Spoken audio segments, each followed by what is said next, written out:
মোৰ YouTube channel মহৎ জীৱনৰ সন্ধানলৈ আপোনালোকক স্বাগতম জনালোঁ। প্ৰিয় বন্ধু বান্ধৱীসকল, আমি মাজে মাজে দুশ্চিন্তাত ভুগোঁ। যিকোনো এটা কাম কৰাৰ আগতেই আমাৰ মনলৈ আহে, কৰিম জানো, মই পাৰিম জানো, কামটো বেয়া হ'লে মানুহে মোক কি ক'ব। এনেকুৱা ধৰণৰ দুশ্চিন্তাবোৰে আমাৰ কামত ব্যাঘাত জন্মায় আৰু মনটোকো শান্তিৰে থাকিবলৈ নিদিয়ে। কিন্তু যিকোনো এটা কথা সহজকৈ ভাবিলে সহজ, টানকৈ ভাবিলে টান। আচলতে এইটো এটা মানুহৰ দৃষ্টিভংগীৰ কথাহে। আৰম্ভ কৰকচোন, লাহে লাহে দেখিব সি হৈ আছে। কিন্তু আপুনি কামটো কৰাৰ আগতেই যদি মূৰত এসোপামান চিন্তা ভৰাই লয়, তেতিয়া সি ভালদৰে হৈ নুঠে। পৰীক্ষা হলত ছাত্ৰ ছাত্ৰীক দেখা পাওঁ। মই এগৰাকী শিক্ষয়িত্ৰী, সেইকাৰণে মই ক'বলৈ বিচাৰিছোঁ। পেপাৰখন পোৱাৰ লগে লগে ঘূৰাই পকাই চালে, চোৱাৰ পাছত কাণ চান গৰম হৈ ৰঙা পৰি হালধীয়া পৰি মুখৰ বৰণ সলনি হৈ গ'ল। মনতে ভাবিলে, পঢ়াবোৰ দেখোন একো নাহিলে, কি হ'ব আজি? এই যে কি হ'ব আজি, এই কি হ'বটোৱে তেওঁলোকৰ 30% কথা পাহৰালে। অস্থিৰতাত ভুগিলে, অস্থিৰতাই সিহঁতৰ 30% কমাই দিলে। মই সদায় কওঁ, তোমালোকে পেপাৰখন ল'বা, লৈ আৰম্ভ কৰিবা লাহে লাহে। অকণমান ওপৰে চকু ফুৰাই ল'বা, আৰম্ভ কৰিবা, পঢ়াবোৰ কৰি যাবা, ধীৰে সুস্থিৰে লাহে লাহে দেখিবা গোটেইখিনিয়ে কমপ্লিট হ'ল।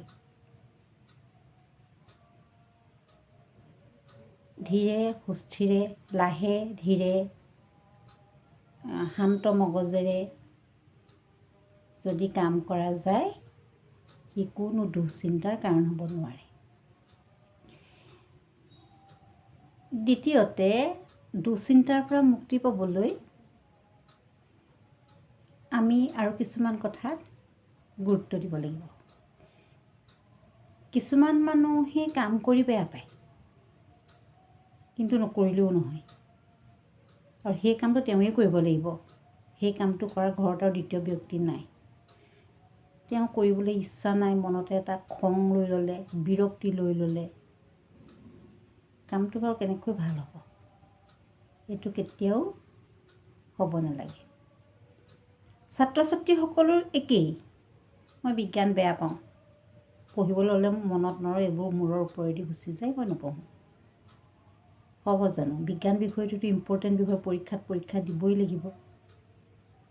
মই অংক বেয়া পাওঁ, অসমীয়া পঢ়িহে ভাল পাওঁ, নহ'ব নহয়।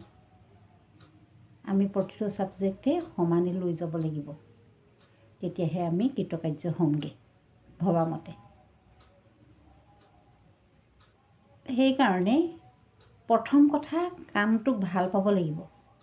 ভাল পাবলৈ যত্ন কৰিব লাগিব। ভাল আচলতে পাব লাগে, কিন্তু নাপালেও তাক ভাল পাবলৈ যত্ন কৰিব লাগিব। কামটোত পাৰ্গত হৈ উঠিবলৈ চেষ্টা কৰিব লাগিব। যিকোনো এটা কাম ভালদৰে কৰি হ'লে মনলৈ প্ৰশান্তি আহে, বৰ আনন্দ লাগে কামটো কৰি হ'লে।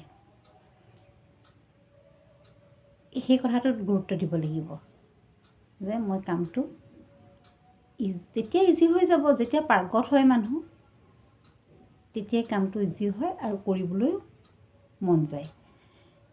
দক্ষতাই মানুহক আনন্দ দিয়ে। দুশ্চিন্তাৰ পৰা মুক্তি পাবলৈ আমি পৰিকল্পনাগতভাৱে কাম কৰিব লাগিব।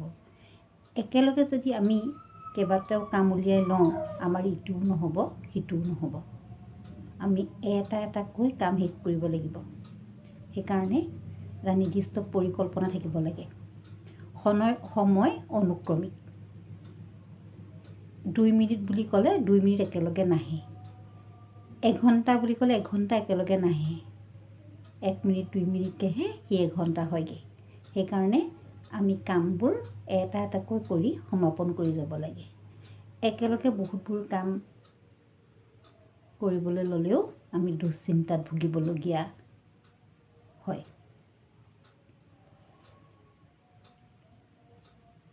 আৰু এটা কথা হ'ল কি, মানুহৰ মনটোহে আচলতে ডাঙৰ কথা। প্ৰকৃতিয়ে আটাইতকৈ ডাঙৰ অৱদান দিছে মানুহৰ মনটো, এটা সংৰক্ষিত দুৰ্গ। মনটোৱে যি কৰিবলৈ বিচাৰে সেইটোৱে কৰিব পাৰে। মনটোক বান্ধি ৰাখিব পৰাকৈ এটা আত্ম অনুশাসন লাগে। এই কামটো মই কৰি শেষ কৰিব লাগিব, এইটো মই পাৰিবই লাগিব, মই কৰিমেই। এনেকুৱা এটা দৃষ্টিভংগীৰে যেতিয়া মানুহে আগবাঢ়ে সি হৈ উঠেই। বিখ্যাত লেখক হেলেন কেলাৰ, তেওঁ জন্মগতভাৱে কলা বোবা এজন বধিৰ ব্যক্তি। তেওঁ মনতে ভাবিলে ময়ো সাধাৰণ মানুহৰ নিচিনাকৈ পঢ়া শুনা কৰিব লাগিব, ময়ো কিবা এটা হ'বগৈ লাগিব। আৰু শেষত তেওঁ কৃতকাৰ্যও হ'ল। আটাইতকৈ ডাঙৰ কথা মনটোৱে কৰিম বুলি ভাবিলে সকলো কামেই হৈ উঠে। একেবাৰে আচল কথাটো হ'ল কি, মানুহৰ মনৰ প্ৰফুল্লতা। যি মানুহে অনবৰতে দুখত থাকে, চিন্তা কৰি থাকে, ভৱিষ্যতলৈ চিন্তা কৰে, এই মানুহে আনন্দ কৰিব নোৱাৰে। বৰ্তমানটোক লৈ আমি সুখী হ'বলৈ চেষ্টা কৰিব লাগিব। আমি প্ৰফুল্ল চিত্ৰে থাকিব লাগিব। আনক আনন্দ দিলে নিজৰো সুখ বাঢ়ে।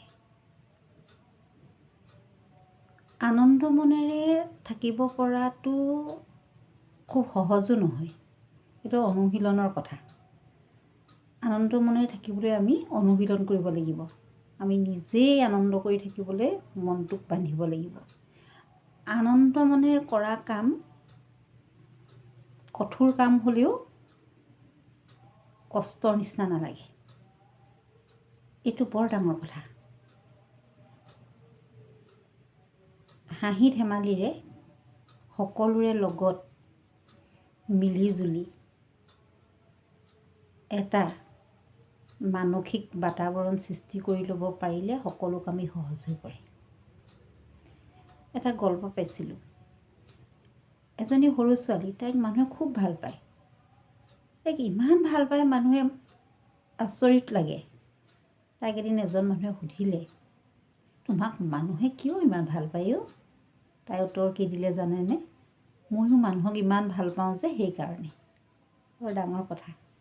আমি আনৰ পৰাই আশা কৰিলে নহ'ব, আমি নিজেও আনক ভাল পাব লাগিব। একেবাৰে শেষত এইটো কথাত বৰ গুৰুত্ব দিব লাগিব, ভগৱানৰ ইচ্ছা এই বুলি ভাবি আমি জীৱনৰ ঘাট প্ৰতিঘাটো পাৰ হ'ব লাগিব।